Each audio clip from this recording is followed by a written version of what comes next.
sequência. Então, como combinado, pessoal, eu vou gravar a aula, né, de leucemias agudas e linfomas para vocês, tá? Eu acho que eu vou gravar essa aula de leucemia aguda, que é crônica, né? Que é o que cai no simulado, tá? E aí, linfoma, eu acho que eu vou dar para vocês presencialmente, para facilitar o entendimento de vocês, tá? Bom, então, né, o que são leucemias, né? Então,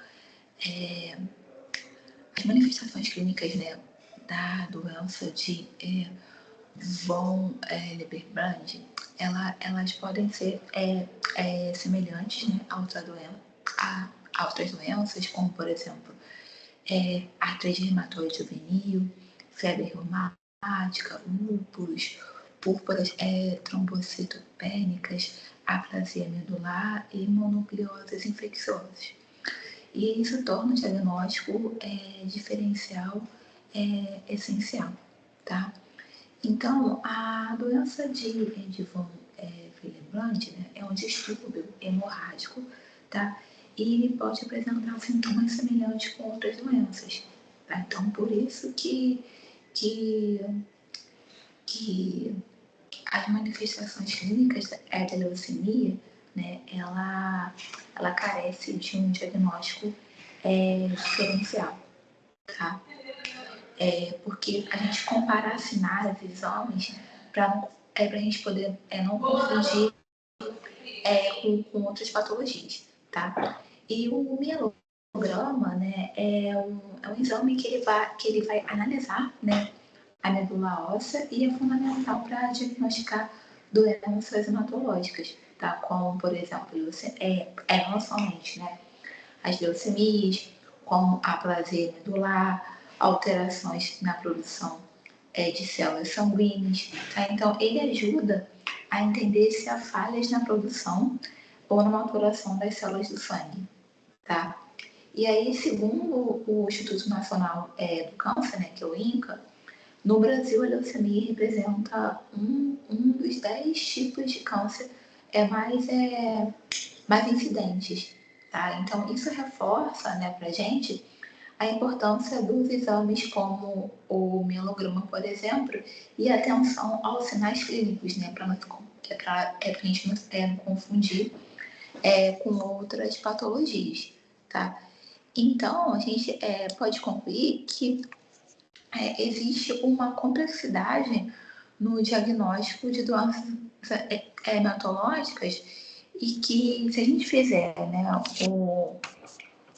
um melograma, né, de forma correta, né, o melograma ele é muito importante porque ele é essencial e também é de relevância, né, para a leucemia no Brasil. Então, ele é meio que um exame ouro, né, para o diagnóstico de leucemia. Tá? Bom, então, quais são as características, né, da leucemia linfóide aguda? Então, a leucemia, né, linfóide aguda, né, também chamada de LA, ela é um tipo de câncer hematológico, né, que vai afetar os linfoblastos, que são as células precursoras dos linfócitos, né? Lembra, né, dos linfócitos TCD4 e TCD8, linfócitos T helpers.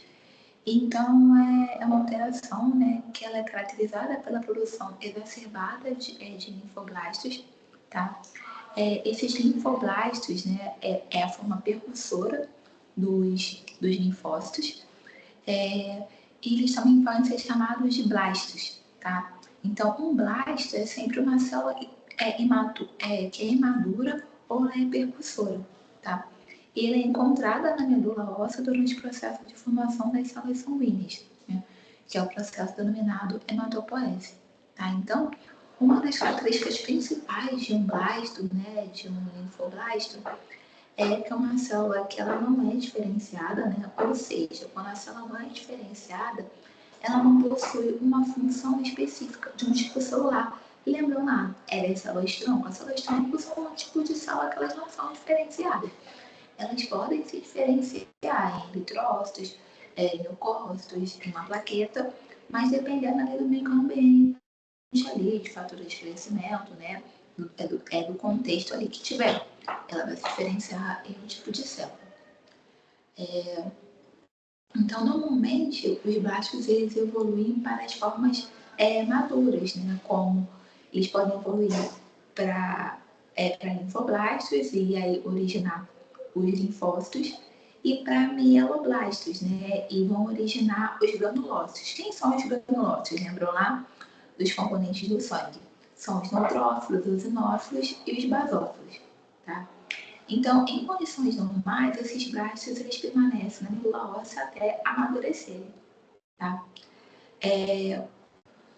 Na leucemia, no quadro de leucemia, na leucemia aguda, tá? Há uma proliferação descontrolada de blastos, tá? Que vão ocupar a medula óssea e vão impedir a produção de células normais como hemácia, plaquetas e leucócitos nessa forma madura, tá? E aí isso causa sintomas como anemias, sangramentos e infecções, tá? Então, a leucemia linfóide aguda é uma alteração que é caracterizada pela produção exacerbada de linfócitos, né, que são os blastos, né, eu expliquei que é blastos, e pela diminuição progressiva da produção de células normais, né, como eritrócitos e outros leucócitos e também as plaquetas. Bom, e aí há uma classificação, né, das leucemias linfóide agudas. As leucemias linfóide aguda do tipo 1 ela é caracterizada por linfoblasto, né, por blastos que são pequenos, né, com uma alta relação, né, entre o núcleo e o citoplasma. Já os do tipo 2 apresentam um núcleo com formato irregular, tá? Podendo estar clivado nesse núcleo, tá? Cortado, e tem vários nucleolos de fácil visualização. Já o tipo 3, o núcleo ele tem um formato variado, tá? O padrão de cromatina, por sua vez, é variável e apresenta vários núcleos. Aí eu vou tentar, eu tô tentando muito, gente, conseguir amostras, né, de sangue no INCA lá com minha amiga, só que tá bem difícil de tentar sair de lá. E para poder trazer para cá, porque eu não posso simplesmente pegar a caixa de lâmina e trazer para cá. Há um processo para isso. E aí eu tava querendo, né, dar aula para vocês com essas lâminas, só que eu não sei se vai ser possível, para vocês verem, né, observarem outros pedaços, né, sanguíneos, né, com essas, para a gente poder diferenciar esses tipos de leucemia, tá? Porque falando assim é difícil você imaginar, tá? Bom,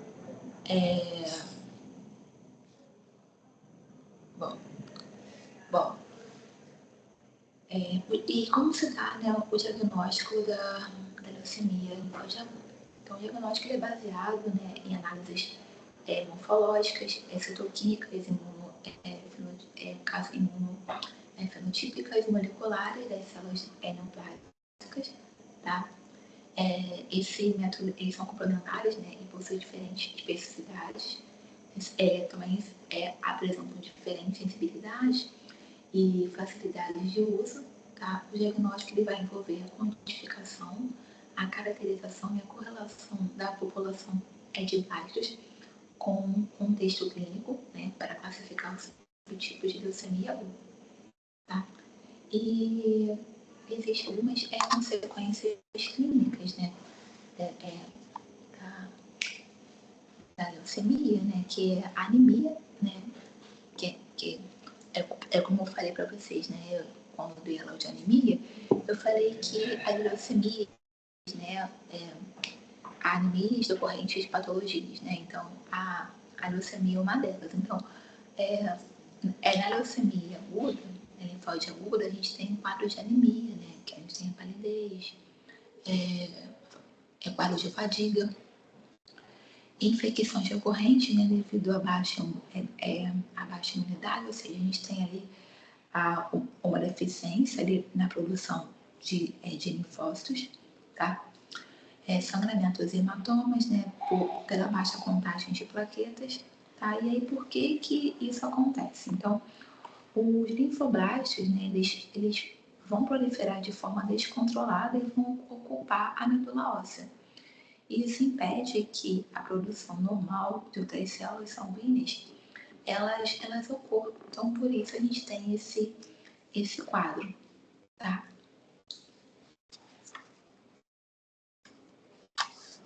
Bom, então, o diagnóstico, né? Então, há uma série de exames, tá? Então, o primeiro deles, né, que é o clássico, né? São os exames iniciais, que é o hemograma, tá? Então, através, não, na maioria dos casos, né, ocorre a leucocitose, que é a contagem, tá, de leucócitos superior a 100 mil células, tá, por milímetro cúbico, havendo presença de anemia monoclônica e monocítica, né, ou seja, o tamanho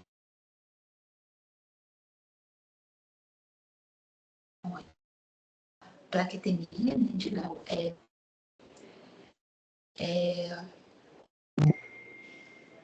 e como a gente já sabe, né, o blastos, né, no esfregaço, e a presença de blastos, né, no esfregaço do sangue periférico. Acho que a bateria do meu tá acabando, mas acho que vai dar tempo de eu continuar. Bom, então o hemograma completo, né, ele pode mostrar, né, como eu falei, anemia, né, a trombocitopenia, plaquetas baixas, leucócitos alterados e presença, né, de blastos circulantes no campo periférico. Tá? Bom, um outro exame, né, é o mielograma. Tá? O mielograma ele é realizado para fins de confirmação, né? Ele pode ser, no caso, realizado pelos pacientes, né, com suspeitas de leucemia. Então, na maioria dos pacientes, né, a medula óssea ela é hipercelular, tá? E tem uma intensa infiltração de linfoblastos. E esses linfoblastos eles vão se espalhar pelos espaços adiposos e outros elementos medulares normais também.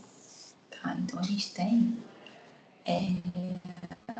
o mielograma, que é um exame confirmatório. Tá? Então, o exame inicial a gente tem o hemograma, depois vem o exame confirmatório, que é chamado de mielograma. Tá? E aí, ele vai avaliar, né, a medula óssea, e aí o critério de diagnóstico é em torno de, quando tiver, mais ou menos, né, um percentual de mais que 20% de linfoblastos, né, a medula óssea é caracterizado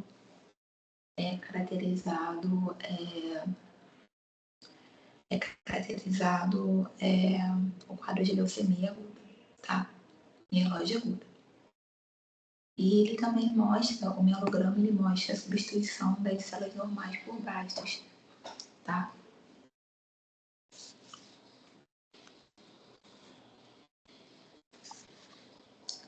Também é realizado, né, a citoquímica, né, exame, que é um ensaio de coloração que permite verificar a presença ou ausência de algumas proteínas chaves na confirmação da linhagem celular e grau de diferenciação, tá? Como também, perdão, aqui fica, como também a citogenética, tá? Que ela vai detectar, né, alterações cromossômicas, como por exemplo a translocação, né, de cromossomo Filadélfia. Então, a gente tem análise de alterações cromossômicas, que são ou quebras, inserções, deleções e translocações nas células neoplásicas, tá? Certas anormalidades citogenéticas são comuns, né, na leucemia crônica, aguda, perdão, e estão ligadas ao prognóstico da doença, tá? E além da hipoplasia, né, existe uma série de marcadores e achados citogenéticos evidenciando de forma, no caso recorrente, na leucemia. E tais marcadores também podem ser detectáveis por biologia celular, tá? Ou biologia celular não, perdão, por biologia molecular, tá? Bom, também a gente pode lançar mão, né, de técnicas de biologia molecular, então é uma técnica para identificar sequências de DNA alteradas, inseridas ou deletadas em locais específicos. Utiliza a reação em cadeia, né, de polimerase, o PCR para analisar, para análise de biologia molecular, e é importante também para poder examinar as sequências genômicas alteradas em leucemias agudas ou crônicas, né, tanto mieloide como linfóide. A imunofenotipagem, então, é uma ferramenta importante para científicos que estão para a gente ter uma definição diagnóstica e também para o acompanhamento da doença ao longo de todo o tratamento. E que a gente tem algumas características, né, gerais da leucemia mieloide aguda. Então, é a forma mais comum da leucemia aguda em adultos, afetando todas as faixas etárias, sexos e etnias. Fatores externos como a exposição prévia à quimioterapia, radiações químicos podem aumentar o risco, né, de leucemia mieloide aguda. Então, eu conheço até uma menina que ela teve câncer de mama e aí ela entrou em tratamento, né, quimioterápico, depois fez a radioterapia e aí, anos depois, infelizmente, ela descobriu que o diagnóstico de leucemia mieloide aguda. Na leucemia mieloide aguda não há proliferação maligna de precursores de linhagem mieloide, né, que são os mieloblastos, e aí isso leva à produção insuficiente de células sanguíneas, resultando em plaquetemia, anemia, neutropenia e trombocitopenia. Tá?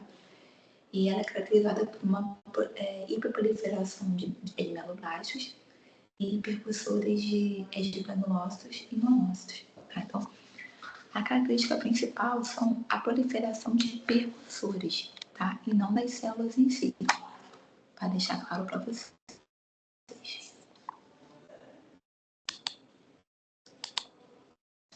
E aí as leucemias mieloides agudas são classificadas com base no tipo de célula envolvido e no estado de maturidade das células que são leucêmicas, né? Então, assim como a leucemia LLA, né?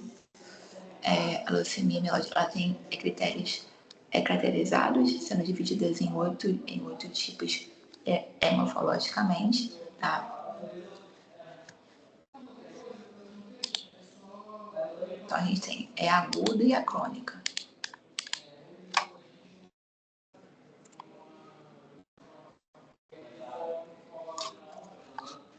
Então, a leucemia mieloide aguda, né? Ela influenciada tem baixos pequenos, né, com cromatina frouxa, e eles são poucos diferenciados e tem granulações. A mieloblastas, né, que é a LML1, ela tem uma alta concentração de blastos na medula, cerca de 90%, com baixa maturação, cerca de 10%. Os blastos eles podem mostrar características de linhagem mieloide, incluindo granulações, bastonetes de Coe e alta produtividade, né, para MPO. Em alguns casos, os blastos podem se assimilar a linfoblastos, sem granulações e com poucos baixos. positivos também para mieloperoxidase, né, que é para MPO, perdão. Já a LMA2, que é mieloblastos com maturação, está presente em crianças e jovens, né, e representa de 5 a 10% de todos os casos. Suas células apresentam uma morfologia bem característica, presença de um dos núcleos, né, que é a cromatina porosa, pequena relação entre núcleo e citoplasma. Citoplasma é com grânulos azerófilos e presença ou não de bastonetes de ar. Já ela LMA-M3, que é a promielócita hipergranular, é responsável por cerca de 6 a 7% de todas as leucemias. É mielose aguda e é mais comum entre 30 e 35 anos. As células, né, ela tem citoplasma com grandes granulações e bastonetes de Will, com núcleo excêntrico, e às vezes a quantidade de bastonetes é tão grande que torna difícil distinguir o núcleo do citoplasma, chamando células de Forgot. E a presença de glândulas de bastonete de Will ela é rara em alguns pacientes. Esse tipo é chamado de LMA-M3V, que é a variante hipergranular. Já a LM4, né, que é a mielomonocítica, é caracterizada por presença de uma linhagem de células leucêmicas, granulosas e monocítica na medula, e há uma predominância das células monocítica, né, de 20 a 80%. E a LMA-M5B, que é a monocítica com maturação, ela tem menos de 80%, né, de monoblastos na medula e mais de 20% de células com maturação. E as células têm glândulos no citoplasma e núcleos com contornos irregulares, e o sangue periférico ele mostra hipercelularidade, embora geralmente em menor grau, né, que é a LMA-M5A. E, por último, a LMA-M6, que é a eritroleucemia, né, que representa cerca de 3% de todas as leucemias mieloides agudas. Ele é mais comum em pessoas com 50 anos, com predomínio em homens. Nesse tipo de leucemia, né, há 50% de eritroblastos, precursores dos eritrócitos, e 30% de células não eritróides. Os eritroblastos têm alterações morfológicas com células grandes, multinucleadas, com núcleos atípicos, pseudópolos e vacúolos. E eu até esqueci, tem mais outra aqui, a 7, LMA-M7, que é a megacardioblastas. Representa 3% de todas as leucemias, normalmente acomete pessoas com síndrome de Down. Então, nesse tipo de leucemia são vistas blastos de linhagem megacariótica e mieloide. Então, é muito comum, tá?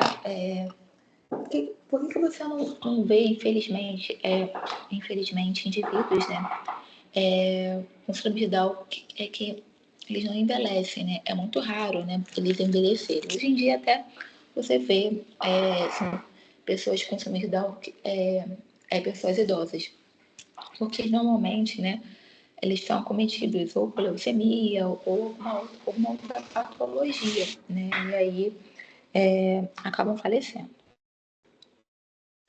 E aí, como se dá, né, o diagnóstico da leucemia mieloide aguda? Então, é um hemograma, né, então, assim como a LA, é caracterizada pelo porque uma é crônica e a outra é aguda. Caracteriza por uma anemia monoclômica e monocítica, com os seguintes fatores. Então, contagem de leucócitos variáveis, tá? Então, de 1.000 células por milímetro cúbico a 2.000 células por milímetro cúbico. Neutropenia, né? Baixa número de neutrófilo. Trombocitopenia, acima de plaquetas.